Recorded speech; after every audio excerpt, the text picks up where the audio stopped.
Hello po, gumawa nga pala ako ng puto flan, pang merienda at pangbaon na rin ni Habi bukas. Unang-una, brush the molds with melted butter or oil. Dito sa ating mixing bowl ay paghalu-haluin lang po itong ating 4 na egg yolk, condensed milk at saka vanilla essence. So paghalu-haluin lang natin ng maigi. At pagkatapos ay ililipat na natin dito sa ating inahandang molds. Ayan po, so mga about 1½ tablespoon lang po yung nilagay natin. Pagkatapos ay lalagay na natin dito sa ating steamer basket at saka i-steam na natin ng mga about 5 to 8 minutes. At pagkatapos ay hanguin muna natin at palamigin itong ating custard flan.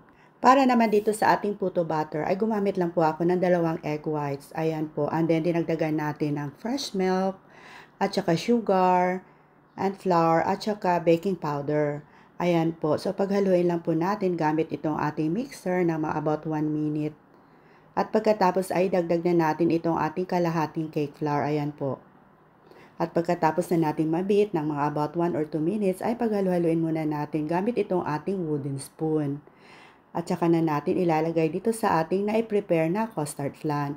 So mga about 3/4 full lang po yung nilagay natin. And then isi-steam na natin ng mga about 10 to 12 minutes. At pagkatapos ay hanguin na natin and let it cool down. Gently remove puto flan from molds at eto na po, ready to serve na. Tara, kain po tayo. Enjoy!